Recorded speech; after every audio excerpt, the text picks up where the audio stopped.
paano na kung isasagot na natin yung pinaka last part, no? Ng part ng solution ng isang column when undergoing a load, eccentrically loaded. So, alam na natin pagkuha ng ED or sa balance conditions, no? Yung mga loads na yan.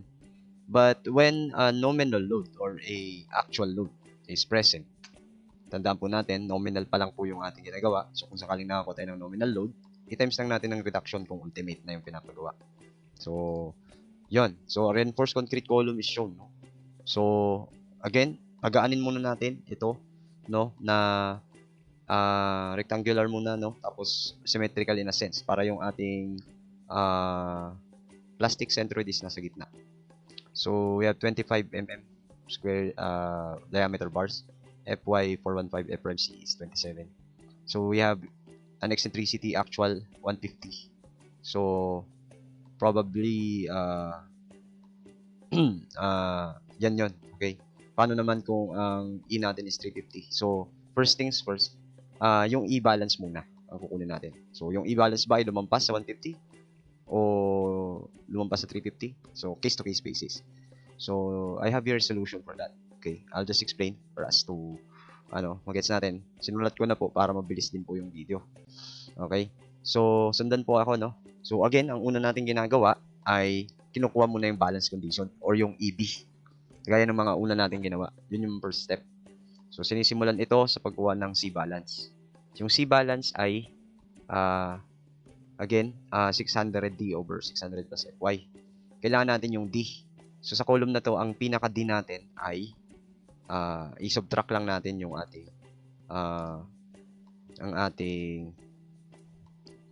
i-subtract lang natin yung ating D prime 60. So, dito tayo manggagaling, no? So, yan. D is equal to D minus 60. 350 minus 60. 290. Ano po? 290. So, eto siya. Magmula po dito, itong kukopyahin natin to dito. Sorry. Oops. Yan. Para lang may reference tayo. Yan. So, ito po yun. Yung D natin. Okay.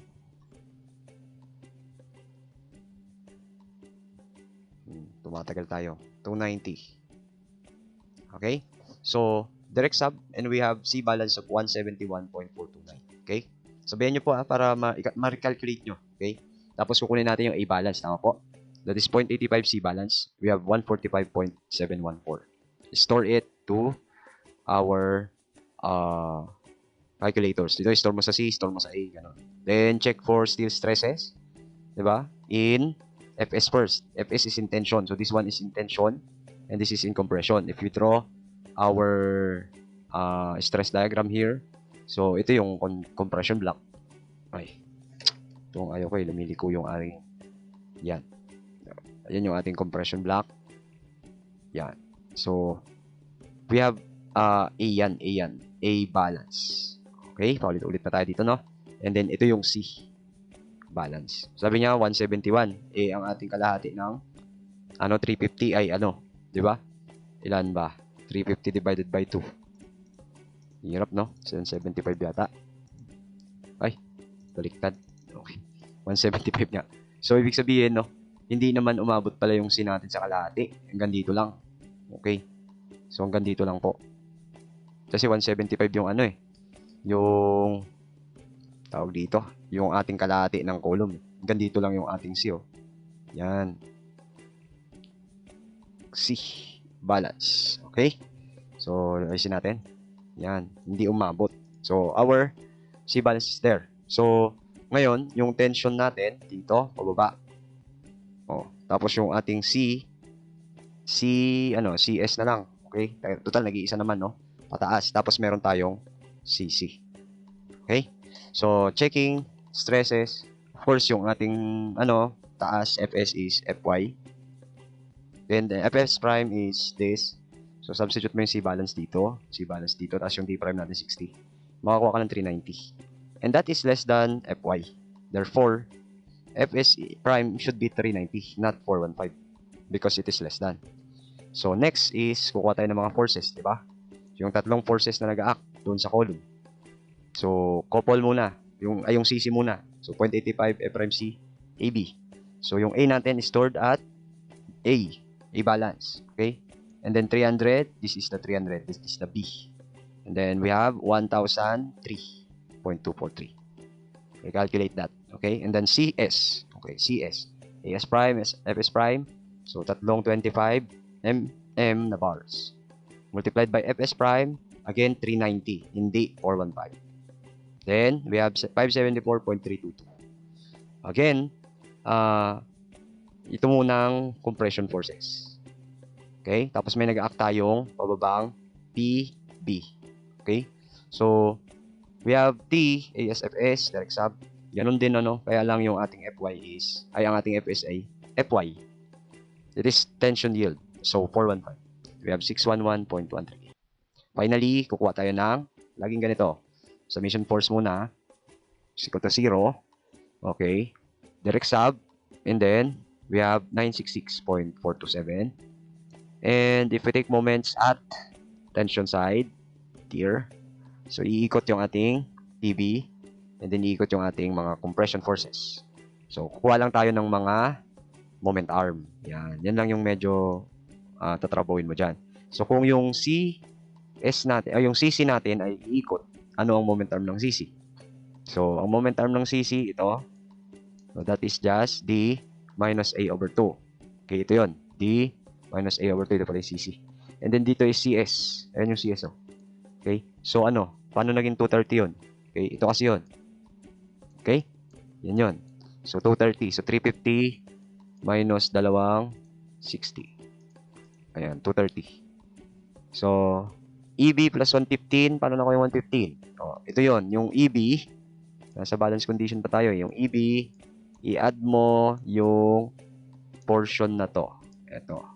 Yan. Ano yan? Yan yung kalahati minus 60. Kalahati. Ano yung kalahati? 175, di ba? Minus 60. Ayan, 115 po. 115 to. 115. Okay? So, direct sub. Ayan. And, palit mo yung PBE natin. Yung ito. Ipalit mo dito. Okay? So, our final answer for E-balance is 247.098. Sabi ko nga sa inyo, this is the just first part of your greater solution. So, kung sakali pa, di ba, yung the rest of na ginawa pa natin sa simula, kung sakali pang hindi symmetrical yung column mo, di ba, T. Kung susundan mo yung T na yon, yung T column na yun, tuloy-tuloyin mo pa, pagkatapos mo manap yung plastic centroid, okay, anin mo naman yung E-balance, P-balance. Di ba, nasa labtas mo yun? Pagkatapos nun, gawin mo to. Ito yun.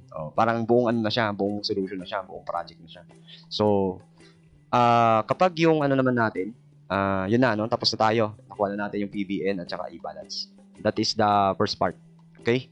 Ngayon, pwede na natin masagot to. Determine the nominal load Bn when E is 150. So, first things first, letter A. E is equal to 150 first.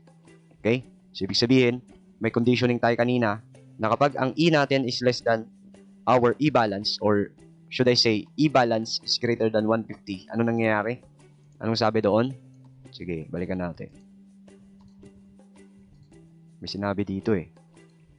Yung conditioning yan. If E is less than EB, okay, if E is less than EB, mga kapatid, or EB is greater than E, the column fails in compression. Ibig sabihin, compression still yields. Okay? And tension yields or does not yield. Okay? Kaya hindi siya nag-fail sa tension kasi hindi nag-yield yung tension. Yun po ibig sabihin nun. Tension is not yielding or tension still will not yield, but compression still may yield or may not yield or may yield. Okay? So, compression fail. Pwedeng mag-fail pa pero pwede rin hindi. So, may testing tayo ulit. Ganun yung mangyayari. Pero sure ball na yung tension still hindi nag-yield. By that principle, i-assume na natin yung compression still will yield. At the same time, tension still will not yield. Again, this is so sure. This is sure when EB is greater than 150. And this is not sure. So, pwedeng will fail, or pwedeng will yield, or pwedeng will not. So, assume will yield. Therefore, yung compression stress, Fs prime, is equal to Fy, assumption. Therefore, also, our Fs, okay, is, actually, this is sure. Okay? Kasi nga, hindi nag-yield. Sure to ha. Hindi nag-yield yung ating tension. So, therefore, kuha ka ng bagong C. Hindi nag-yield eh. So, 600 D minus C over C, wherein yung D is 290. So, unknown yung C. Ngayon, yung compression steel, yun lang ang hindi natin, ay i-assume natin na nag-yield. Okay? Assume. So, kung aanoy natin to, itutuloy natin to, okay, unknown si C sa tension. And yung Fs prime is given as 415. So, ganun ulit. Kukuha tayo ng forces. Gaya ng ginagawa natin sa balance condition. Tatlong forces ulit yun. CC, CS, and T. Yun yun. Ito pa rin yun. CC, CS, tsaka T. This time, PN naman na yung gagalaw, hindi na P-balance. Kasi nga, ideal lang yung balance condition. Actual, P talaga yung gumagana dyan, or PN. Yung pinginanap natin. So, same concept, yung CC is 0.85 F prime CAB. Same as this. So, kaya lang yung A natin ay unknown. Kasi unknown yung C mo eh. So, sa tension, ay unknown ang C mo. So, palitan mo. Ano ba yung totoong A? A is 0.85 ng C. Tama po? This time, yung C natin dito, mga kapatid, ay hindi na balance. Actual C na yan. Okay? We are referring for actual na eh. Actual E na. Tapos na tayo sa balance. Again, our balance is just a reference point. Okay? Kaya natin inuuna yan. So, direct sub, we have here 300B, yung B. So, meron tayong equation na 5852.25C. Tabi mo lang yan. Okay? And then, punta ka sa CS. Yan. AS prime, FS prime pa rin. Tingnan mo ha, yung FS prime dito is inassume natin 415. Kaya 415 po yan. Kaya mahalaga po ito na nag-a-assume mo tayo sa simula. Pinipwesto mo to. So, yun. Then, ilagay mo yung ating tatlong bakal sa compression side. So, we have here 611137.9459. Yan din yun sa T. Yung tension naman, tension force, AS, FS. Again, our AS is tatlong bakal na 25 mm. Dito yon. Okay? So, ilalagay mo yung value ng FS. As sure. Sure kasi to eh. So, unknown yung C. So, naisip nyo ba naisip ko? So, i-shift solve mo talaga yan para makuha mo yung C. Okay? So, by summation forces along Y, ganun pa rin. Hindi nawawala to. Itong dalawa. So, direct sub, pero mga unknown na yan. May mga unknowns tayo. Unlike na ginagawa natin sa C balance, may C balance kasi tayo eh. Dito wala, actual C. So, magkakaroon ka ngayon ng isang equation.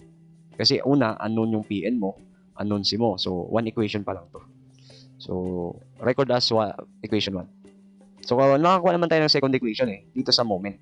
2 equations to unknowns tayo. So, ganun pa rin, no? Magti-take moment tayo sa tension side. Oh, PN naman this time. PN ito. Oh, di ganun ulit. EB plus 115. Hindi na siya EB pala. Ilang actual. Ngayon, itong ina to, given yan. Ano yan? Magkano? 150. Okay? So, 150 yan. Ang unknown mo, PN. Okay? So, is equal to CS. Again, 230 yung moment arm. Doon pa lang sa E-balance. Nakuha mo na yan eh. Ayan o. 230. Tapos ito. Okay? So, yun po. And then, isa-substitute natin yung value ng PN. Saan natin kukunin yan? 2 equations to unknowns. Ito po. Okay? Sa kabila mo to sa kabila, no? Then, i-substitute mo dito sa PN. Kaya ganito kahaba yung equation natin ngayon. Ang tip ko lang sa inyo, mahaba ito sa calculator, i-store nyo na to. So, i-store nyo po to. Yan. I-store nyo po yan. I-store nyo to. Para ipindot nyo lang to. Halimbawa, i-store mo sa D. Ito. I-store mo sa E. O para maiksi lang po sa calculator. Basta make sure na tama lang yung paglalagay nyo ng parenthesis. Tama yung equals. Okay, tama dito. Para yung shift solve mo ay tama. Ang dami nagkakamali dito na kapag mali yung C mo, mali na lahat. So, we have our C, 205.468. Kaya practicein mo na nag-i-store tapos nag-shift solve ng ganito. Pagdasal na lang talaga natin na nag-yield to. Okay? Or tama assumption natin kasi kung hindi, uulit tayo. Okay? May possible lang ganon. So, ginawa ko yan dito sa example para makita nyo na pwede pa lang maging mali yung assumption natin. But then, continue. Check mo na yung assumption mo pagkatapos mo makuha ng new C. At saan mo i-check? Sa FS prime kasi ito yung tinatry natin eh. Ayan o, FS prime. Ina-assume natin eh. So, tama kaya ang assumption? Substitute. Oh, 424.79. Ibig sabihin, greater than Fy. Ibig sabihin, okay yung assumption natin.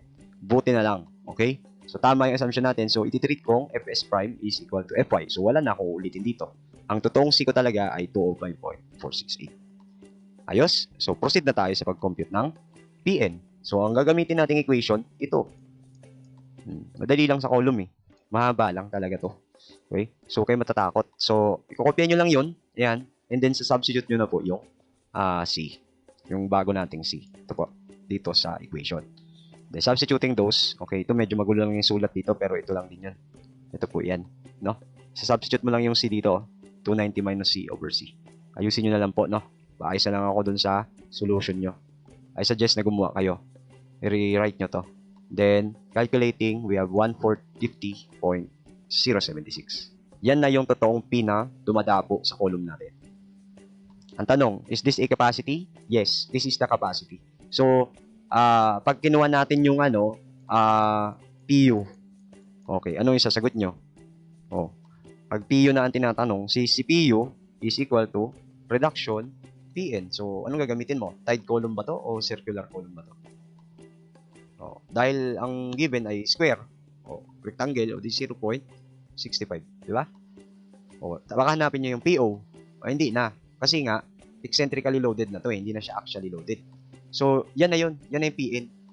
Yan na lahat yun. Di ba sa actually loaded, yung PN natin is, meron pa tayong coefficient. Halimbawa, 0.8 PO. Hindi na effective dito yan sa eccentric. Times mo na lang ng 0.65 pag PO. Okay, ang hinahanap. So, sabi dito, if nagkataon na yung Fs prime does not yield, no? Ibig sabihin that the assumption is not okay, then you will use this. Okay? Pwede kaya mangyari yun? Hindi na nag-yield yung compression, tapos hindi pa nag-yield yung tension. Pwede siguro.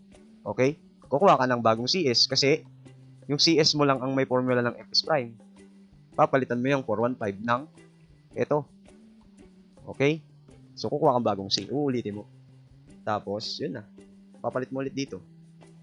Paikot-ikot lang yan. This theoretical computation for columns are approximately and trial and error. I mean not approximately, trial and error basis. Kaya this is the numerical solution. Although meron tayong graphical solution, yung gumagamit ng graph, okay? For interaction diagram, yung sinasabi ko kanina. Papakita ko rin yun, no?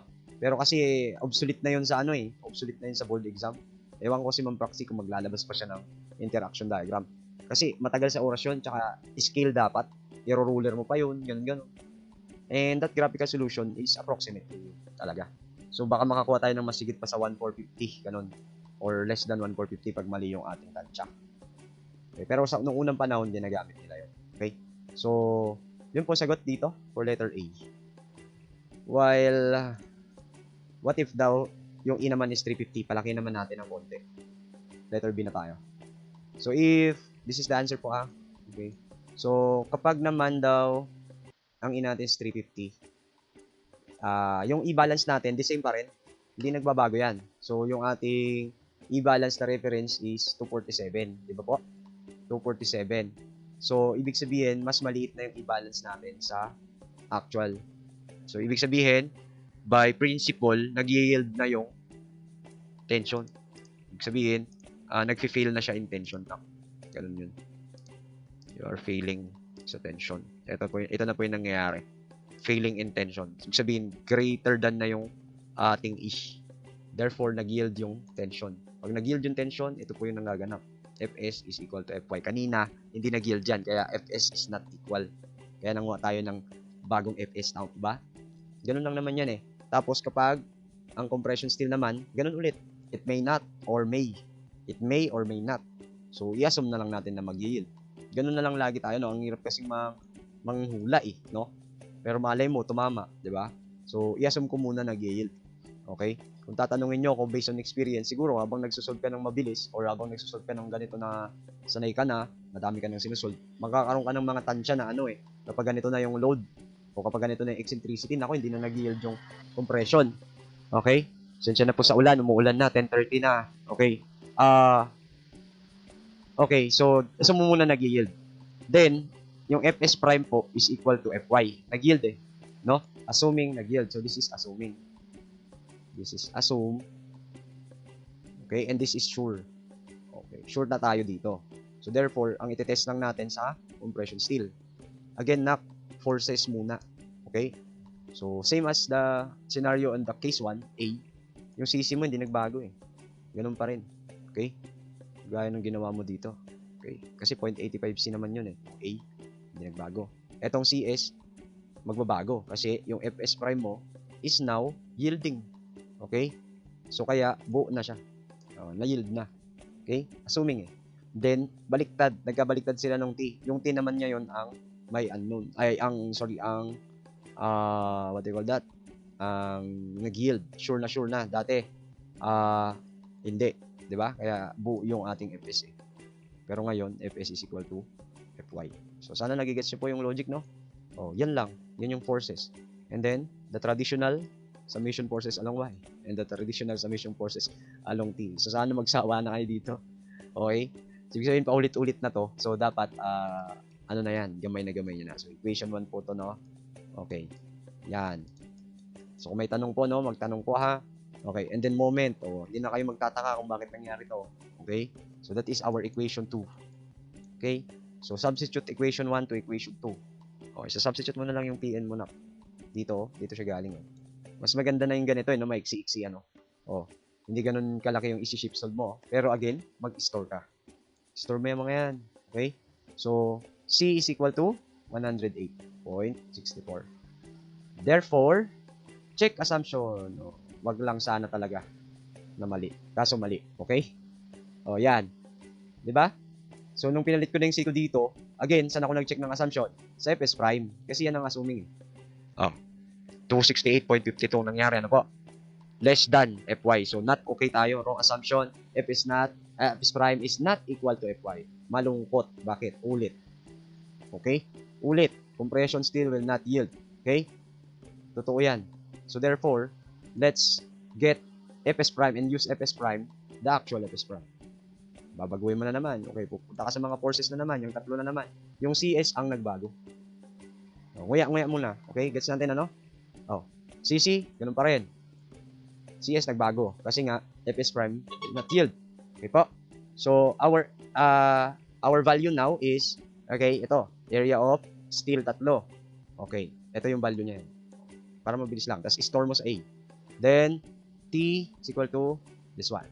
Okay. Again, Fs is yielding. Tension steel yield. So, Fs is equal to Fy. Okay. Kinopya ko na lang po. Okay. So, kinopya ko na lang. So, yun na po. Teka, baka may magtaka dito. Bakit man 6111? Ganun din po yan, ha? Okay. So, 3 times 25 squared pi all over 4 times okay. Yan na yun. Okay. So, 3 times. Okay. 3 times pi 25 squared all over 4. Okay. Tignan mo dito ngayon. Okay? So, paano naging 883572? Okay, ASFY. So, ASFY. Hindi ko na nalagay. Ito pala. Ito pala yung kinocompute natin. 61137, ano? So, times 415 pa to. Ayan, no? Okay? Ayos na. So, yun po yun. Okay? So,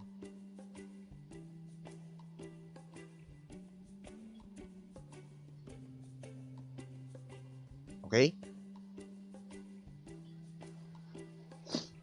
So, yun. Itong procedure na naman na ito. Yan. So, yan.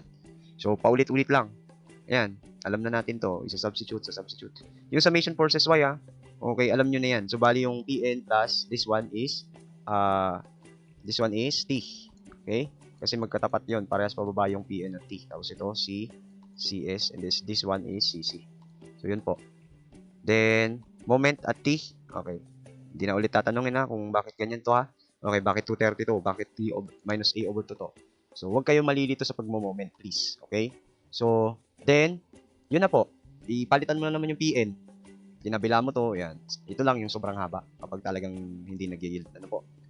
Yan yun. Okay? May maano to eh. Okay? Again, store po. Store. And then you will get C as 128,839. Okay?